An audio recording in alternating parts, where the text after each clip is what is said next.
It's definitely spring at last, although it's still cold. The sea rustles, bluebells are bursting into a carpet of azure where the sunshine filters through the dark trees.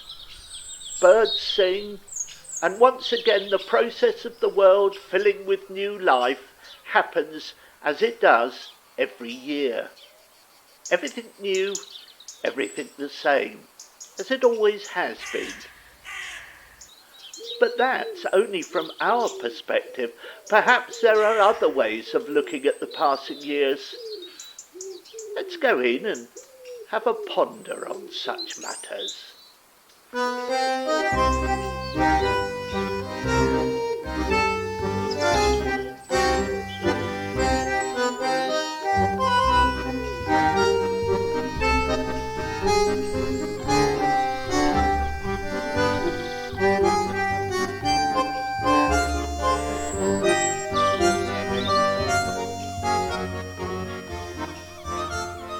Hello, I'm Peter John Cooper.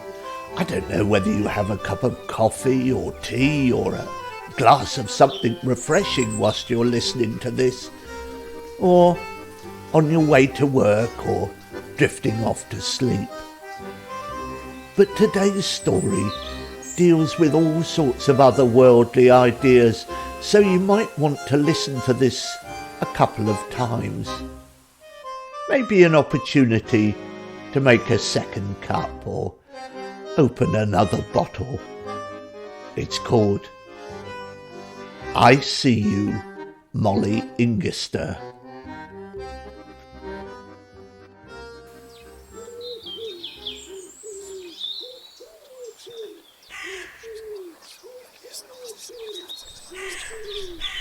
I'm not a ghost, she said, which was a bit of a blow because I had more or less made up my mind that she was. At least, after a couple of years of puzzling about her situation, I couldn't come up with any better explanation. And thinking about it later, I wasn't sure that even she was correct in her denial. After all, we know that one of the key things about ghosts is that they're often hanging about in haunted houses and so on because they haven't quite grasped that they are dead.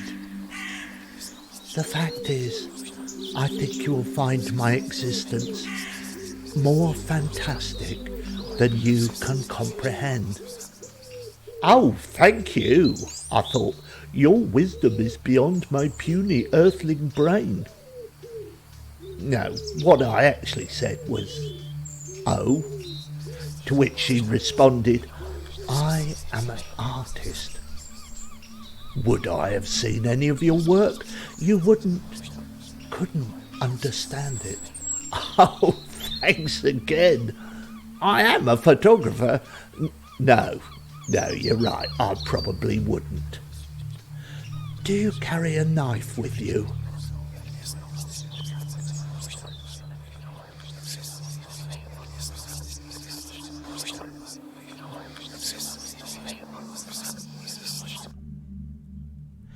But first, let's consider the facts and why we long-term residents of the West Cliff had arrived at our spectral analysis. Molly Ingestre was definitely a haunter. That is, when she was there, she was always sort of hanging about without any apparent aim. It might be raining or snowing, a blizzard or hot sunshine, but there she was, always just there. Secondly, she had this habit of appearing, as it were, out of thin air and beginning a conversation just when you were considering what pizza to order from Papa John's or what you were going to watch on Netflix that evening. Or whatever. And then it would become the devil's own job to get away. Thirdly, she spoke in a slow, monotonous voice that could only have come from the ghostly realms, sort of faint and wispy, so that Quite a lot of what she said was carried away on the breeze, and it took a great deal of effort to gather what she was on about, which, fourthly, was mostly in the form of opaque questions. What do you think the shape of happiness is? What is the colour of peace? And so on. There was a sort of tired melancholy about her which communicated to the listener so that you were almost instantly overcome with fatigue and ennui the moment she started to speak. Oh, and what's more, the clincher, she always wore sort of floaty pale grey dresses that didn't seem to belong to this or any particular age. Could be 60s hippie muslin or Edwardian shapeless or even medieval peasanty to such uncouth men as me. As to her age, could I cop out and say she was ageless in the sort of way that any man would think of a woman between, say, 35 and 70? And bitter experience shows that it's best not to get involved with such arcane questions. And although she must have lived here a very long time, certainly from well before any of the current residents, nobody actually knew where she did live. More than one of the neighbours said they'd seen a sad white face pressed up against the window of one flat or another, but they could never agree on which one. Molly Ingestre was, underneath, either very simply and straightforwardly deranged or mightily complex, and we didn't really want to find out. We just wanted to get on with our lives without necessarily knowing what the smell of freedom in the morning was. For all these reasons and more, everybody tended to avoid her when they spied her loitering under the trees. In fact, folk would take long and extravagant detours around the green, or suddenly remember that they'd left the kettle on, or they needed to visit certain distant fourth cousins, necessitating long bus journeys in the opposite direction.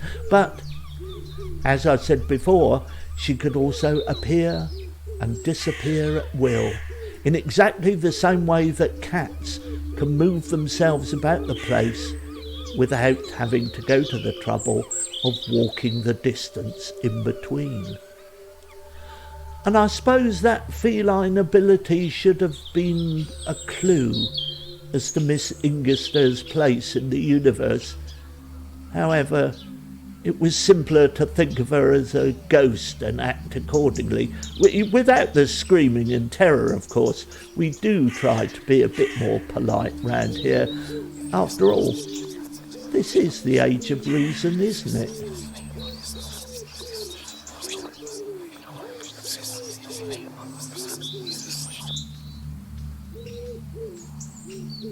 And so it was one spring morning, birds are twittering, trees coming into soft green leaf and so on, that I was pottering about taking a few snaps of the cuter types of wildlife for my web page, hoping to get one of the squirrels to hold an acorn in its paws and look charming. When there she was, standing next to me and speaking in a vague, whispering manner.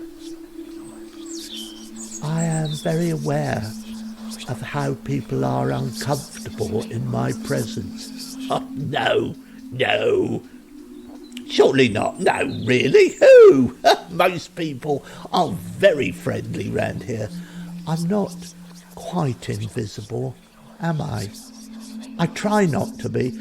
I see you, Miss Ingestre. I see you quite clearly. No, you don't. You don't see me at all well. Oh, right. Well, okay then. There are parts of me you don't see at all. Oh, goodness. I don't think we want I've just remembered I'm expecting a delivery. You know how these Amazon drivers are. If you're not there, you won't see me at all after today. I wanted to explain. Have you got a knife? Oh, no, she wants, I don't know, or worse, with my Swiss Army knife. I gripped it tight in my jacket pocket. No, at least not on me. I wouldn't carry it. Give it to me. That squirrel you were photographing, suppose I used your knife to cut it in half. What? No! I'd rather you didn't. Not little Nutkin. I mean, I know they are a bit of a pest, but I'm not... Illustrative purposes only. Well, it wasn't the sort of illustration I would want in any picture book my children might chance upon. Let's just say I cut it in half. Yeah, well, okay. Across or lengthways? It doesn't matter. Well, it probably does to the squirrel. Is it dead? Well, I suppose it is now. Poor Nutkin. The point is, if you examined a thin slice of that squirrel, could you deduce the shape of the whole animal? If you've never seen one before. But I'm a bit too imaginative, and I really didn't want to fill my head with consequent blood and innards. Could you see how it was in life? Just one slice at a time? I think I was beginning to see why I'd never seen any of her artwork in any of the local galleries. My mind was beginning to fill up with images of bloody dripping slices of wildlife arranged neatly in a toast rack. Let me try something different. No, not hedgehogs or badgers, please. Think of a two-dimensional squirrel. Doesn't that make you sad?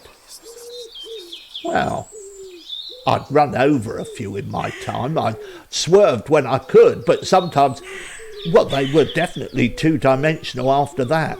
And then I suppose I was sad, but only for a few moments when I thought of its babies waiting for mummy or daddy to get home with lunch. All right, say you were photographing a squirrel then. You are looking at an animal in 3 dimensions and representing it as a flat photograph, 3 dimensions into 2. It's a trick of perspective. Yes, but doesn't that make you sad? If rendering 3 dimensions as 2 only distances you from the squirrel, think of the difficulty of rendering 3 dimensions in a 4-dimensional world. You can't ever... Look, I shouldn't really be talking to you, but I've grown to like this place, and you won't see me after today. Oh, well, I hope you've got somewhere nice to go. We'll be sorry to see you moving out. It's been such a brief time. I've only been able to make a couple of very poor artworks. What, 20 years? You've been here longer than I have. For all I know, you've been... Time is relative.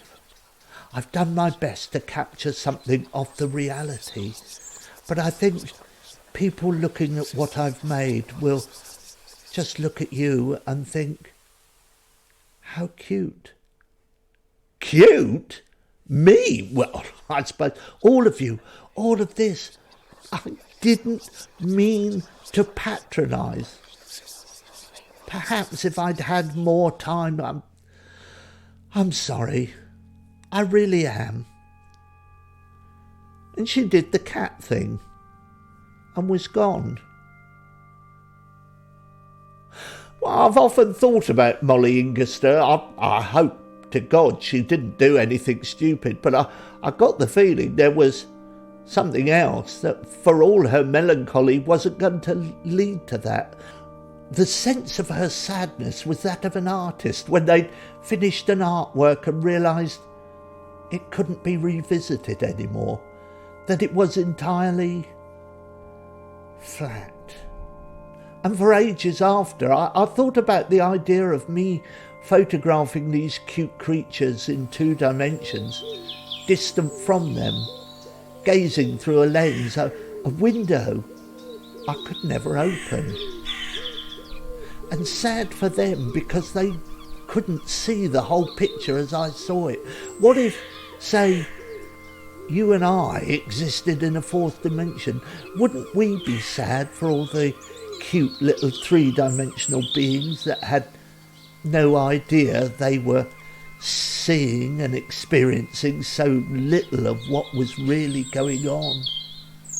They would see slices of us in our higher dimension, passing by, passing through, but never able to comprehend the totality of our existence. Artists and ghosts, they're all sad, and all for the same reason, locked out of the party of the world that they could never rejoin. Sometimes just catching a glimpse through the window, but never seeing what would remain hidden to them forever. Always somewhere and something else.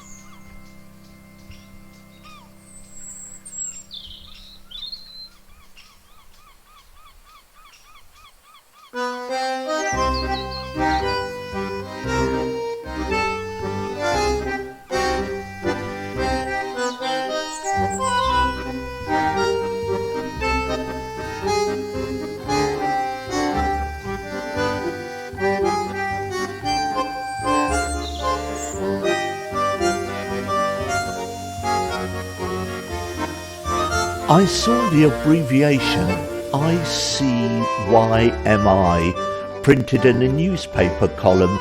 My brain immediately translated it as I See You Molly Ingestre, and I knew at once I had to write a story about her.